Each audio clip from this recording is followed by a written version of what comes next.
Amen. Amen. Nous remercions le Seigneur pour ce matin. Mais avant notre leçon, nous allons rappeler aux parents de renommer tous leurs appareils pour les enfants, parce qu'ils ont une réunion tout de suite dans une salle. Donc, veuillez nommer le nom des enfants sur les tablettes prévues à cet effet, pour qu'on puisse les envoyer facilement dans la salle des enfants pour leur réunion avec leur maîtresse. Ok, soyez bénis dans le nom de Jésus.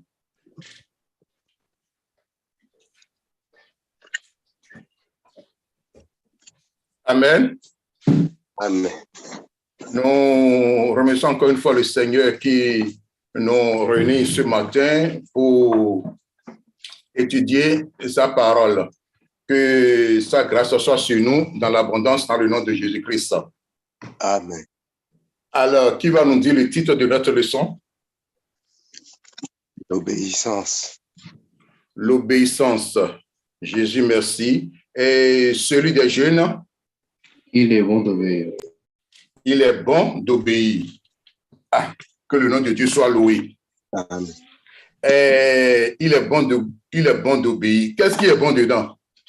Un jeune, pour me répondre, le titre, il est bon d'obéir, mais qu'est-ce qui est bon dedans? Un jeune pour me dire ce qui est bon dedans.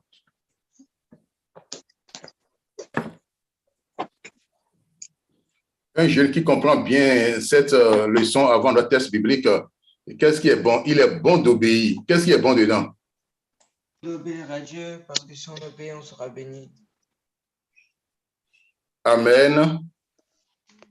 Un adulte, alors pour aider, puis oui, et pour donner encore plus de précision, qu'est-ce qui est bon dedans?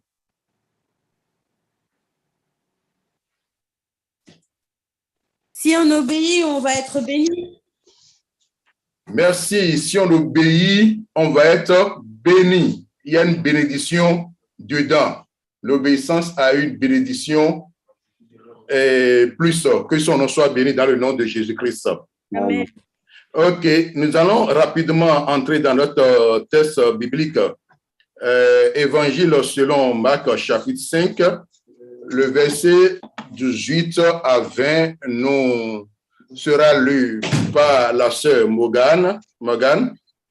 Et Éphésiens, chapitre 6, 1 à 19. Nous allons demander au frère. Le frère Jules est là? Oui. D'accord. Le frère Gilles va nous lire Éphésiens chapitre 6, le verset 1 à 9. Et puis, nous aurons d'autres versets à lire plus tard. Nous allons commencer maintenant par la sœur Morgane. 18. Comme il montait dans la barque, celui qui avait été démoniaque lui demanda la permission de rester avec lui. 19. Jésus ne lui permit pas, mais il lui dit, « Va dans ta maison vers les tiens et raconte-leur tout ce que le Seigneur t'a fait et comment il a eu pitié de toi. » 20. Il s'en alla et se mit à publier dans la Décapole tout ce que Jésus avait fait pour lui, et tous furent dans l'étonnement. Merci. Éphésiens chapitre 6, le verset 1 à 9. 1. Enfants, obéissez à vos parents selon le Seigneur, car cela est juste.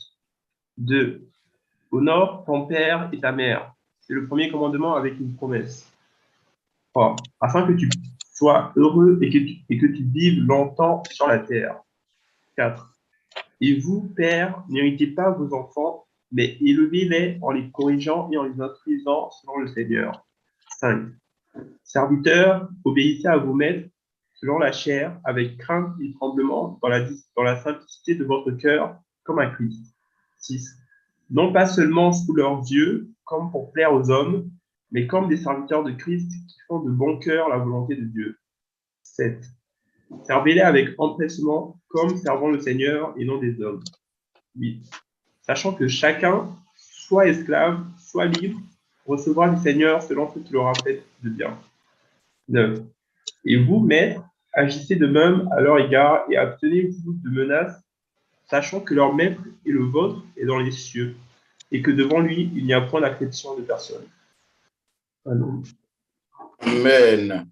Amen. Amen. Amen. Amen. Que le Seigneur bénisse tout le monde dans le nom de Jésus-Christ. Notre leçon nous parle sur l'obéissance. Obéir. Et les jeunes, pour les jeunes, ils disent il est bon d'obéir. Effectivement, il est bon d'obéir parce que l'obéissance est la source de départ de toute chose de bon. L'obéissance est centrale en toute chose dans ce monde. L'obéissance, c'est un point capital de la vie humaine. La vie humaine, non. Que ce soit chrétien ou non chrétien, de l'être humain. Et nous obéissons à plusieurs choses de différentes manières dans ce monde. Et en obéissant à ces choses de différentes manières dans ce monde, nous avons aussi des réponses ou des conséquences à ces choses. Parce que l'obéissance se trouve partout. C'est-à-dire que quand tu obéis à quelque chose, c'est que tu désobéis à quelque chose. Un exemple. La Bible dit, tu ne voleras pas. Maintenant, mais je vole. J'obéis, oui ou non? Ah oui? J'obéis à quelqu'un? J'obéis à quelqu'un, voilà, j'obéis à Satan. Voilà. Donc, c'est pour ça que je dis que l'obéissance est dans tous les sens. C'est que soit tu obéis d'une manière ou d'une autre à quelque chose et dont tu auras une réponse et les conséquences négatives ou qui va avec. Et en même temps, tu obéis aussi et tu désobéis en même temps aussi à quelqu'un. Donc, parce que quand Dieu dit, vous ne mangerez pas les fruits du jardin, alors, et quand Satan est arrivé dans le jardin, il dit, non, vous pouvez manger. Mais ils ont obéi à Satan et ils ont désobéi à Dieu. Donc, c'est comme aussi à la maison. Quand les parents disent, faut pas faire ça. Mais au dehors, les amis te disent quelque chose. Ce qui veut dire, et que tu fais ce que les amis te disent, tu obéis aux amis et tu désobéis aux parents. Et en fin de compte, c'est que tu auras les conséquences qui en suivra. Que le Seigneur nous aide dans le nom de Jésus-Christ. La vie, il y a toujours l'obéissance d'une manière ou d'une autre. Mais ce matin, nous parlons de l'obéissance dans le sens d'obtenir les bénédictions. L'obéissance dans le sens de réussir sa vie. L'obéissance dans le sens d'être vraiment quelqu'un de spécial et avoir tout ce qui est positif dans sa vie. Donc, pour ce part, il faut que nous sachions que quand j'ai désobéi, alors j'aurai le contraire de ce qui est prévu. Que le Seigneur nous aide dans le nom de Jésus-Christ. Donc, en tout, Dieu nous a créés et pour mettre quelque chose au début, l'obéissance et la désobéissance ont commencé dès la création du monde. Et voyons, dans le jardin d'Éden, le commandement de Dieu était que vous ne mangerez pas.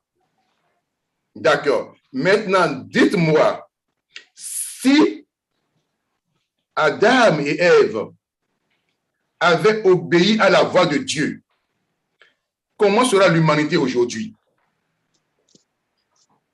Peut-être encore dans le jardin. Pardon? Peut-être que tout le monde n'aurait pas péché et qu'on serait encore en harmonie avec Dieu. Oui, merci. Oui, une autre personne. Comment sera l'humanité aujourd'hui? Il y aura la paix, la joie. Il n'y aura pas le péché. Il n'aura pas le péché. Parce que qu'est-ce qui les a fait chasser du jardin d'Éden? C'est la désobéissance. Donc, ce qui veut dire que s'ils n'avaient pas désobéi, Dieu n'allait pas chasser. Donc, on serait alors peut-être encore dans le jardin d'Éden. Et quand je dis jardin d'Éden, au sens figuré, nous comprenons, c'est ce que la sœur vient de dire. Dans le jardin d'Éden, il y avait la paix, il y avait la nourriture, il y avait tant de choses, ils étaient heureux. Dieu leur rend visite. Et c'est la même chose qui sera en train de se produire aujourd'hui. Mais la désobéissance nous a fait perdre tout cela. Mais gloire soit rendue à Dieu. Amen. Hey, non, il est bon, il est merveilleux, quoi. Dieu est bon. Dans son grand amour, il nous a encore tracé notre chemin par lequel nous pouvons encore vivre la vie du jardin d'Éden. Amen. Donc, si aujourd'hui nous obéissons à Dieu, il va nous aider dans notre vie. Et si nous voyons aussi, après que quand les enfants d'Israël étaient sortis de l'Égypte et puis ils étaient dans le désert au mont Sinaï, Dieu avait donné un commandement dans lequel il y a quelque chose de précis qui précise même le mot obéissance. Qui peut me dire ça? Oui. Oui, ce qu'il y a. Dans les 10 commandements, il y a quelque chose que Dieu a précisé qui a rapport avec le mot obéir. Le 4e commandement qui demande d'obéir à ses parents. Merci. Le 4e commandement qui nous demande et qui est même qui est encore même le premier commandement qui est accompagné avec quelque chose. Avec une promesse. Avec une promesse. Donc, honore ton père et ta mère. Et cette promesse qui est accompagnée, et nous sommes à la République, cette promesse qui est accompagnée, est-ce que quelqu'un peut me réciter cette promesse-là? Oui, est-ce que je vois tout le monde? Pour que tu vives longtemps sur la terre. Merci, merci, afin que tes jours se prolongent dans le pays que l'Éternel te donne, ton Dieu, et que tu vives longtemps. Oui, que tu vives longtemps. Et que je vous l'explique bien, quel que soit ce que tes parents sont, quel que soit ce qu'ils sont, d'une manière ou d'une autre, tu leur dois obéissance. Tu leur dois l'honneur. Parce que c'est quelque chose que Dieu a mis. Ce n'est pas à toi de juger tes parents, mais c'est à Dieu de les juger. Toi, tu fais ton devoir et Dieu fera son devoir. C'est la même chose en vous donnant un exemple. Dieu utilise les nations chaque fois pour punir les enfants d'Israël quand ils ont péché. Mais en retour, ces nations, ils subissent aussi quoi? Des punitions. Des punitions, des conséquences.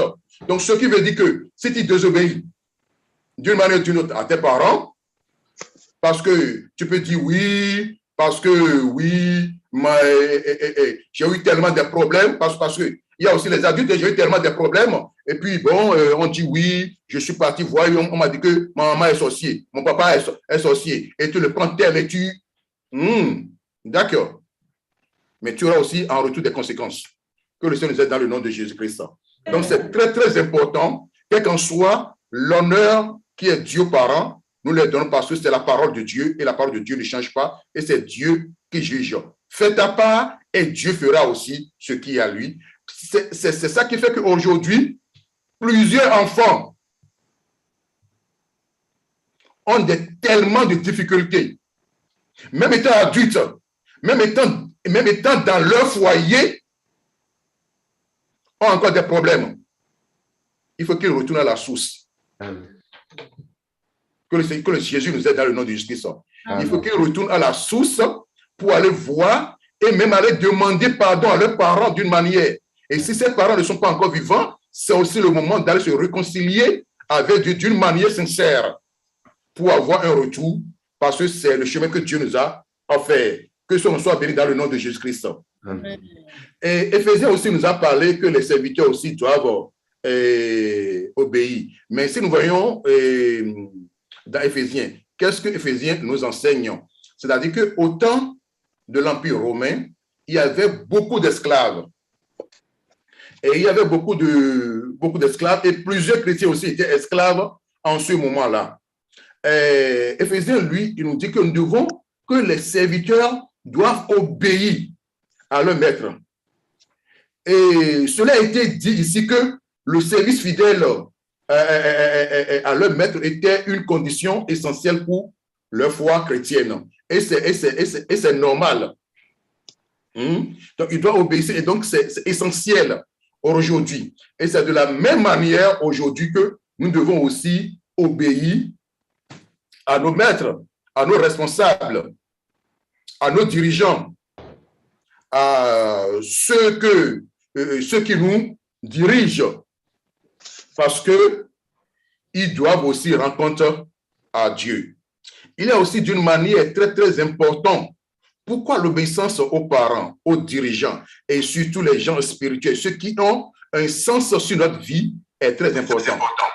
Je vous donne juste un exemple parce que la Bible a dit qu'ils doivent le faire et non comme en gémissant parce qu'ils veillent sur vos âmes. Donc, quand un enfant fait quelque chose, bien quelqu'un fait quelque chose, ça c'est que le parent est en train de gémir en disant c'est pas bien pour cet enfant. C'est pas bien pour celui-là non plus. Ça ne lui apporte pas de bénédiction parce que Dieu voit tout cela. Donc aujourd'hui, le Seigneur veut que nous étudions cela pour savoir que l'obéissance est quelque chose de très, très capital dans la vie du chrétien et aussi dans la vie humaine. Que le Seigneur Jésus nous aide dans le nom de Jésus-Christ. Amen. Et même si nous voyons dans la Bible, dans notre même leçon, l'homme est normalement sous l'autorité à peu près de une autorité principale exigée peut-être dans sa vie. Au moins, nous pouvons compter au moins 5. Et si nous voyons par exemple, en premier lieu, par exemple, il dit, nous devons obéir en tant qu'enfants à nos parents. Cela, nous pouvons lire ça dans Colossiens 3:20. Lisons Colossiens 3:20. Nous allons parler un peu de ça. Quelqu'un me prépare Colossiens 3:20. Une autre personne prépare Proverbes 5:12. Une autre personne va me préparer 1 Pierre 2, verset 18. Et une autre personne nous prépare Romains 13:12. Et nous irons pas à pas pour voir un peu les détails. Donc, nous devons, lisez-moi Colossiens 3:20, un volontaire. Colossiens 3:20. Enfants, obéissez en toutes choses à vos parents, car cela est agréable dans le Seigneur. Et ça, c'est le commandement du Seigneur. Les enfants sont sous l'autorité des parents, quelles qu'en soient les circonstances. Bon, maintenant, je suis devenu adulte.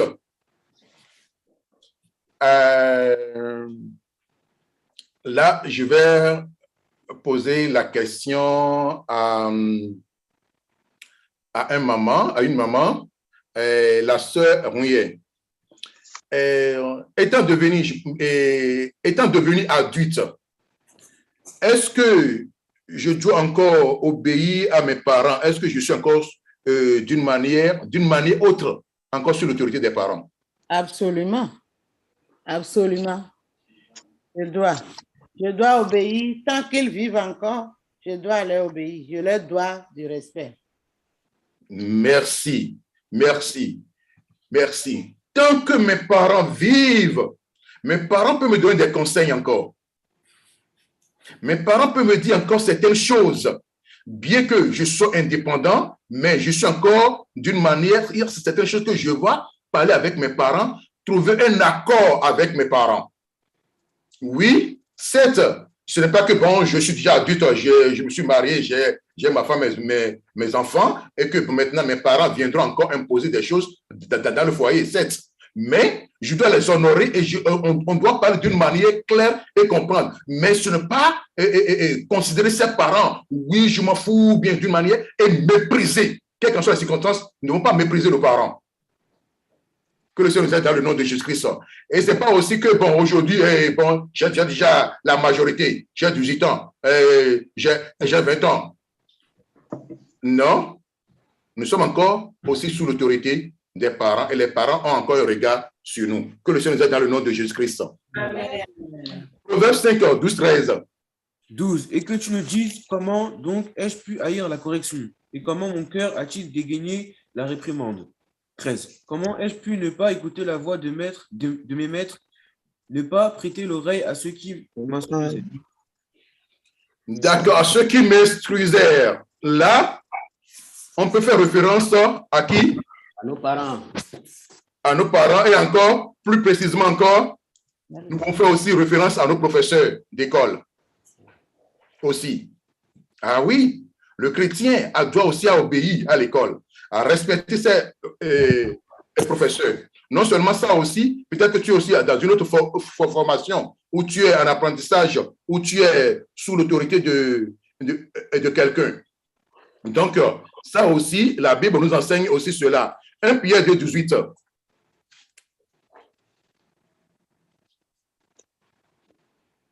1 Pierre 2, verset 18. Verset 18. Oui. Serviteurs, soyez soumis en toute crainte à vos maîtres, non seulement à ceux qui sont bons et doux, mais aussi à ceux qui sont d'un caractère difficile. Merci. Et même ceux qui sont d'un caractère difficile. Que Jésus nous accorde cette grâce, vraiment, à surmonter cela. Parce que dans nos affaires, et même si nous sommes employés à quelque part, nous devons, dans les affaires, nous devons aussi savoir comment se comporter et voir ce que le Seigneur nous commande dans ces affaires. Que Jésus nous aide dans le nom de Jésus-Christ. Maintenant, nous allons voir pour l'État. Romains 13, 1 et 2.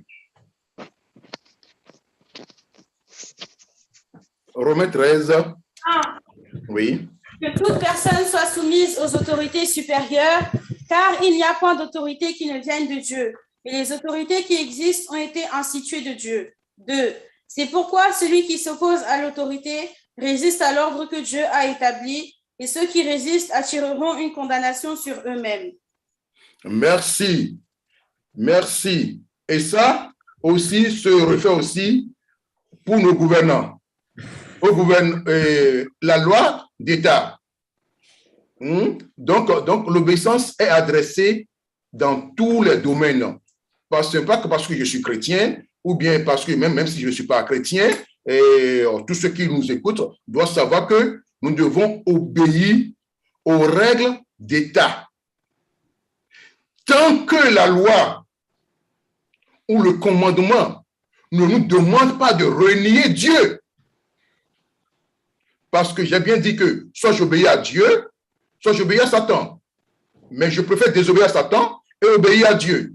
Parce que l'un de nos ancêtres apôtres ont dit, jugez entre vous-même, faut-il obéir à vous ou plutôt à Dieu? Donc, il est préférable d'obéir à Dieu. Alors, maintenant, à qui nous devons la plus grande obéissance? Voyons Genèse 6, 5, pour voir. Genèse, chapitre 6, le verset, chapitre 26, s'il vous plaît. Chapitre 26, le verset 5. 5. Parce qu'Abraham a obéi à ma voix et qu'il a observé mes ordres, mes commandements, mes statuts et mes lois. Voilà. Maintenant, si on dit parce que, c'est parce qu'il y a quelque chose avant. Si je vois le verset 4, il dit, je multiplierai ta prospérité comme les étoiles du ciel. Je donnerai à ta postérité tous ces contrées, et toutes les nations de la terre seront bénies en ta postérité parce qu'Abraham, vous voyez. Donc, parce qu'Abraham a obéi, son obéissance déjà, Dieu, c'est ça que Dieu a vu pour lui donner des bénédictions énormes. Est-ce que nous sommes d'accord? Ouais. Donc, la bénédiction et l'obéissance apportent la bénédiction. Et il est très, très important que nous obéissons à Dieu en toutes choses. Et dans toute la Bible, comme nous l'avons vu dès le début, dans toute la Bible, l'obéissance, Dieu exige l'obéissance. En toutes choses, c'est l'obéissance. Et nous allons voir que sans l'obéissance, nous ne pouvons rien obtenir. L'obéissance fait partie de la foi. C'est essentiel pour notre vue plus important. Nous allons lire rapidement 1 Samuel chapitre 28, verset 18. Celui qui trouve le lit pour moi rapidement. 1 Samuel chapitre 28, verset 18. Tu n'as pas obéi à la voix de l'Éternel et tu n'as pas fait sentir à Amalek l'ardeur de sa colère. Voilà pourquoi l'Éternel te traite aujourd'hui de cette manière. Merci. Tu n'as point obéi à la voix de l'Éternel. L'obéissance, c'est quelque chose qui est très, très important.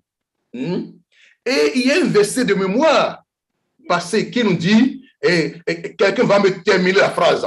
Je commence, il dit, l'obéissance vaut mieux que le sacrifice. La suite. La suite, nous sommes à l'étude biblique, nous sommes à l'école de dimanche. J'ai commencé, quelqu'un pour me terminer. L'obéissance vaut mieux que le sacrifice. Et la parole vaut mieux que... Parole plus que la graisse de bélier. Merci, soyez bénis. L'obéissance vaut mieux que le sacrifice. Donc c'est l'observation de sa parole vaut mieux que la graisse des béliers. Donc, nous allons observer la parole de Dieu en tout point. L'obéissance aussi est liée à la foi. Parce qu'Abraham a obéi, il a obtenu. Mais il y a quelqu'un aussi qui a obéi et Dieu l'a souverainement élevé. Il y a quelqu'un dans la Bible. Il a obéi. Et il a obéi d'une manière que Dieu l'a souverainement élevé. Oui, je veux un jeune pour me donner ça. Le nom de celui-là. Un jeune. Abraham, peut-être. Abraham. Non. Non, ce n'est pas lui. Encore une personne. La question? La question, il y a quelqu'un dans la Bible qui a tellement obéi et Dieu l'a élevé. Dieu l'a souverainement élevé. Jésus. Joseph, non. Jésus. Alors, bon, nous allons vérifier alors cela. Philippiens 2:8. Jésus. Jésus. Nous allons vérifier ça. Philippiens 2, verset 8. Il s'est humilié lui-même, se rendant obéissant jusqu'à la mort, même jusqu'à la mort de la croix. Continue. 9. C'est pourquoi aussi Dieu l'a souverainement élevé et lui a donné le nom qui est au-dessus de tout nom. Amen. Amen.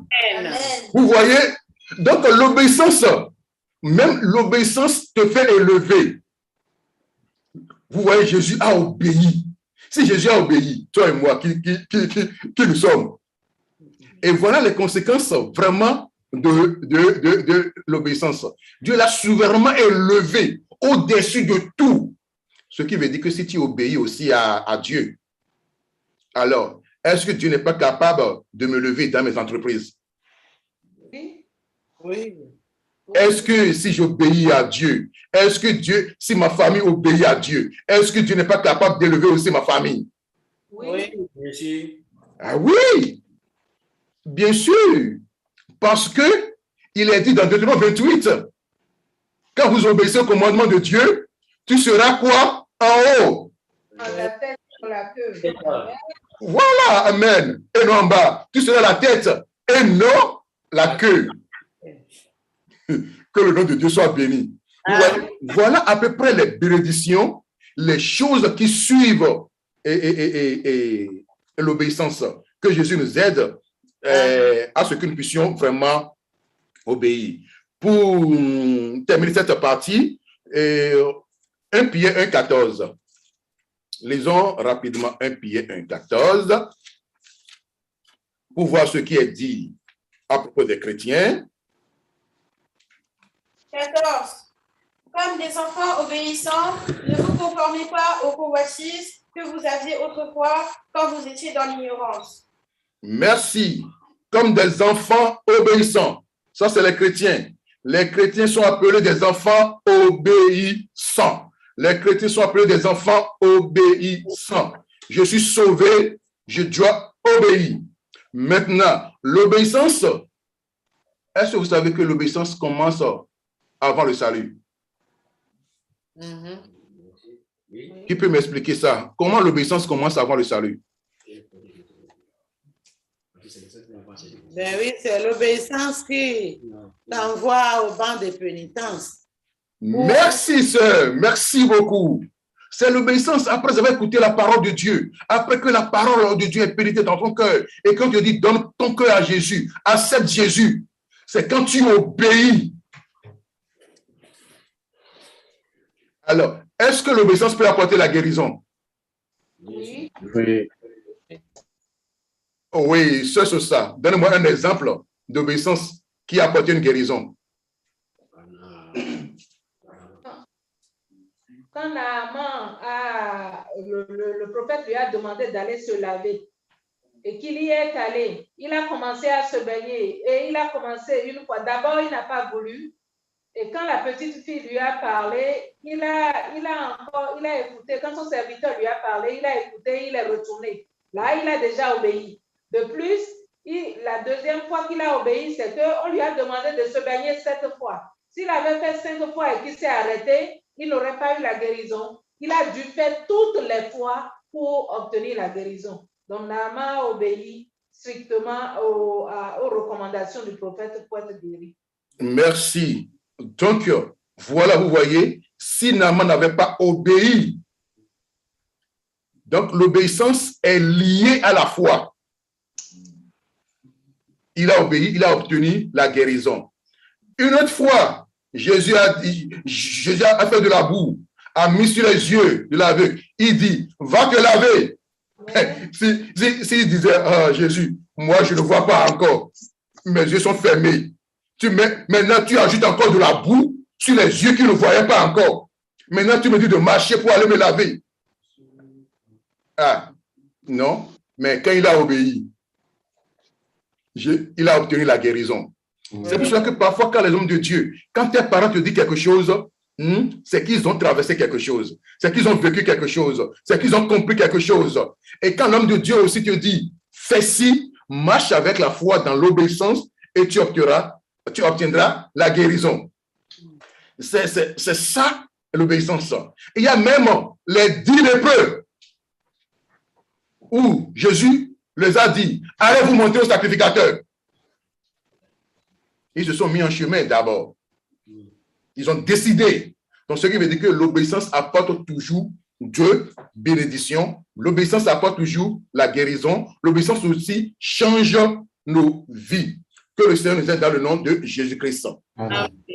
Par contre, j'ai une question, c'est que je voudrais que nous comprenions rapidement cette question ensemble. Et ça, je m'adresse aux jeunes sur la question numéro 4 de notre leçon, qui dit que les pères ne doivent pas hériter leurs enfants. Que signifie cela? La question numéro 4 de notre leçon. Dans notre leçon, la question numéro 4 dit, notre leçon nous dit que les pères ne doivent pas hériter leurs enfants. Qu'est-ce que cela signifie? Ça signifie que ça signifie que les pères ou les parents doivent quand même respecter leurs enfants. Leurs enfants leur doivent obéissance, mais il ne faut pas les provoquer pour qu'ils s'énervent. D'accord. Maintenant, la question maintenant se retourne aux adultes maintenant. Un adulte volontaire.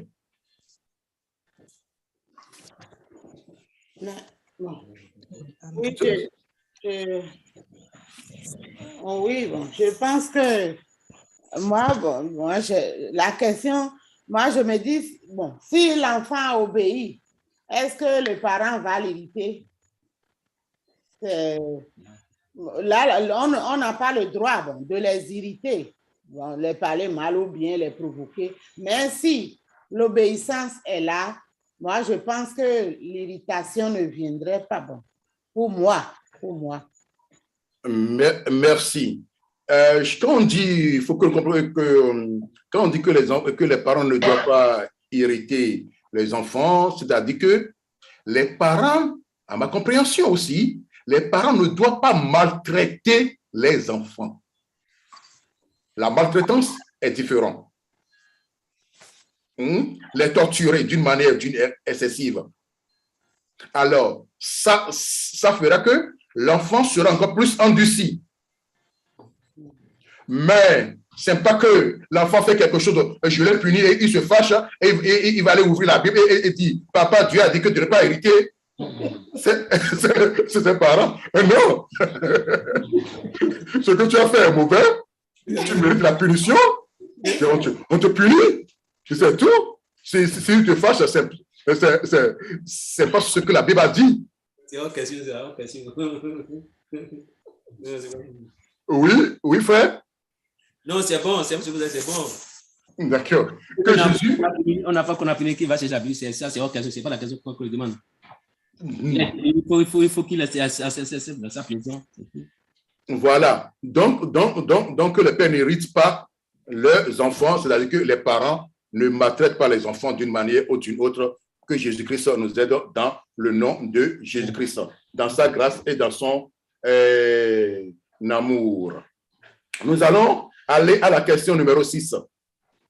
Question numéro 6. Parce qu'il y a quelques questions que nous avons déjà fait. Dans Éphésiens 5, 6. Comment Éphésiens 6, versets 5 et 6 s'applique-t-il à nous aujourd'hui?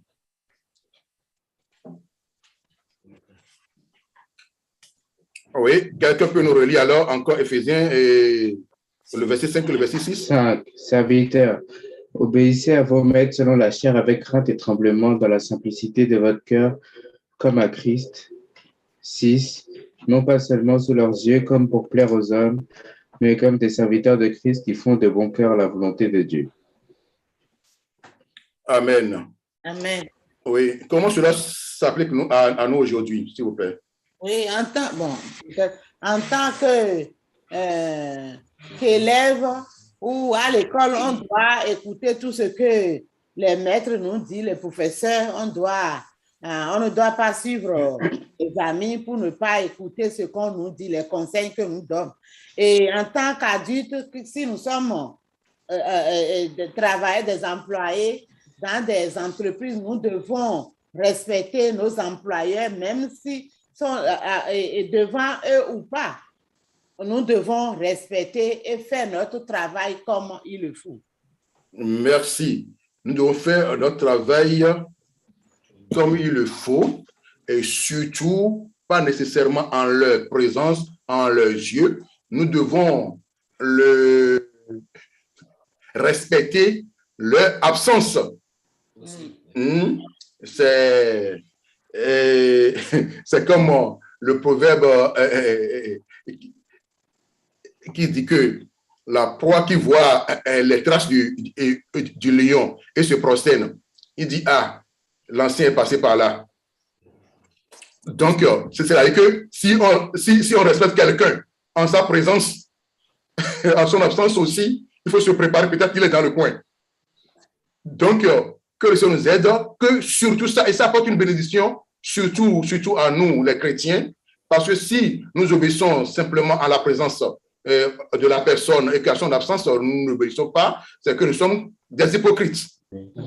Et que Jésus nous délivre de cela au nom de Jésus-Christ. Y compris aussi, pas seulement nos employés, même nos parents, même à nos parents et même à nos responsables. Parce que, bon, oui, et papa et maman n'est pas là. Mais nous savons déjà les consignes, ce que papa et maman aiment et n'aiment pas. Donc, il faut que je respecte ces consignes-là, pas simplement en sa présence.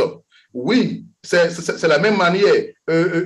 Si ce que je suis en train de faire, si mon dirigeant me voit, si mon responsable me voit en ce moment-là, comment serais-je? Ou parce qu'après tout, personne ne me voit, dirais-je, mais il y a quelqu'un qui me voit après tout. Donc, alors si je sais dans ma conscience que quelqu'un me voit du haut des cieux, alors que le Seigneur nous accorde la grâce d'obéir à cela dans le nom de Jésus-Christ. Amen. Que Jésus nous aide dans le nom de Jésus-Christ. Amen. Nous irons aux questions numéro 8. La question numéro 8 nous dit, dans la partie du texte de la leçon tirée de Marc, Jésus venait d'accomplir un miracle en guérissant un démoniaque. Quand Jésus quittait le pays des Gadaréens, cet homme souhaitait l'accompagner. Selon vous, pourquoi Jésus a-t-il dit à cet homme de retourner chez lui et ses amis? Quel a été le résultat de son obéissance? Selon vous, pourquoi Jésus a-t-il dit à cet homme de retourner chez lui et ses amis? On a vu que par son témoignage, tout l'endroit où il était a pu être gagné pour Christ. Donc, les gens ont pu croire en lui. Et donc, c'est pour cela qu'il devait rester là-bas et témoigner ce que Jésus avait fait. Merci. Merci. Parce qu'effectivement, Jésus a voulu qu'il aille témoigner de sa parole, qu'il ait annoncé sa parole. Et en même temps aussi, il y a eu beaucoup de personnes qui ont été sauvées. Les gens ont cru au Seigneur. Ce qui veut dire que l'obéissance à Dieu peut amener d'autres personnes à l'évangile. L'obéissance à la parole de Dieu pour aller témoigner, pour ne pas fuir. Le Seigneur t'a accordé la grâce. La grâce que le Seigneur t'a accordée et que le Seigneur t'a sauvé, n'aie pas peur d'aller aux endroits où tu vas y aller. C'est comme quelqu'un peut-être que on l'a envoûté et quand Jésus l'a guéri, maintenant il dit, c'est la famille qui m'a envoûté, je n'irai plus dans la famille. Non, Jésus t'a guéri et son sang est sur lui. Tu pars là-bas, c'est la guérison totale encore. Ils vont voir, ils vont honorer Dieu. Oui, c'est pour cela que j'aime toujours le psaume 23 qui dit, en face de mes adversaires, tu dresses une table. J'aime toujours ça. Donc l'obéissance à la parole de Dieu, en face de tes adversaires, le Seigneur va toujours dresser une table. Et c'est ce que Jésus a fait pour cet homme. On ne sait pas comment il a attrapé cette maladie, mais pourtant Jésus a dit, regardez le fou là, il est guéri. Comment? Qu'est-ce qui s'est passé? Qu'est-ce qui s'est passé? Alors Jésus opère des miracles en ce lieu-là. Et celui-là qu'on avait fermé, qui ne va plus jamais avoir d'enfants. Maintenant, il va en famille avec ses enfants. Enfant de mes adversaires, tu dresses une table. Que le nom de Dieu soit loué. Amen. Question numéro 9. Quelles pourraient être les conséquences s'il n'y avait pas d'obéissance? Alors, nous allons partir à la maison. S'il n'y avait pas d'obéissance à la maison, quelles pourraient être les conséquences? Volontaires, ouvrez vos micros et répondez. Il y aura le désordre. Merci, il y aura de désordre dans la maison. Il y aura de désordre. Vraiment, que le Seigneur... Et quand le désordre est établi, c'est-à-dire que tout est gâché. Que le Seigneur nous aide dans le nom de Jésus-Christ. Amen. Et à l'école. Oui, à l'école. Il y aura des chèques. Il y aura des chèques. Merci. Il y aura des chèques parce que si tu n'obéis pas à étudier tes leçons correctement, si tu n'obéis pas à tes professeurs ou à l'école, tu peux être même renvoyé de l'école et même de lieu en lieu. Et puis, ça devient un échec pour la vie. Maintenant, dans l'église, s'il n'y avait pas l'obéissance, s'il y avait la désobéissance dans l'église. L'esprit de Dieu n'est plus. Pas de présence de Dieu. Pas de présence de Dieu. Pas de présence de Dieu. Tout est là et il y aura en même temps aussi de désordre comme la Bible nous a dit dans Apocalypse. Ce sera le trône de Jézabel et les enseignements de Nicolette vont commencer.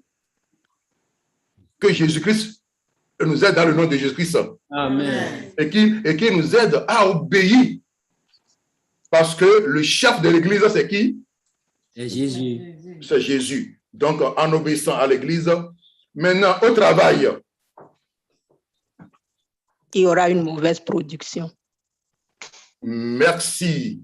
Il y aura une mauvaise production aussi. et la société soit risque de fermer, ou la société, on risque aussi de te licencier. Et s'il y a tellement de désobéissance, donc il n'y aura pas une évolution. Maintenant, dans notre pays, il y aura la guerre. Il y aura du désordre. Il y aura du désordre, il y aura de guerre. Si les gens ne respectent plus personne, tout le monde est devenu désobéissant. Il n'y a pas l'obéissance aux autorités. Regardez même les feux rouges. Si personne ne veut obéir aux feux rouges, d'abord, des accidents, de l'embouteillage, simplement, que le Seigneur nous aide dans le nom de Jésus-Christ et que ces objectifs soient atteints dans le nom de Jésus-Christ. Alors, pour terminer notre leçon, nous allons lire la dernière question qui est le numéro 10 de notre question, qui est « Afin d'atteindre le but ultime, le ciel, nous devons obéir. Quelle est la clé qui nous aidera à obéir à ces commandements ?» Voyons Évangile selon Jean, chapitre 14, verset 15. Involontaire. Si vous m'aimez, gardez mes commandements. Voilà, si vous m'aimez, gardez mes commandements. Alors, quelle est la clé qui nous aidera à obéir à ces commandements? Gardez les commandements de Dieu. Garder les commandements de Dieu. Donc, garder quelque chose, c'est d'obéir. Et que Jésus nous aide dans le nom de Jésus-Christ.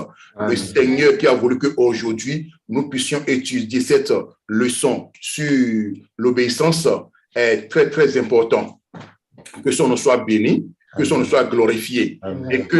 Et pour continuer dans l'obéissance, dans une obéissance totale, nous devons prier pour la sanctification et le baptême du Saint-Esprit. Et quand l'Esprit de Dieu est dans notre cœur, nous pourrons obéir en tout point de vue. Que son nom soit loué dans le nom de Jésus-Christ. Ainsi, prend la fin de notre étude biblique. Notre leçon. Merci, maître.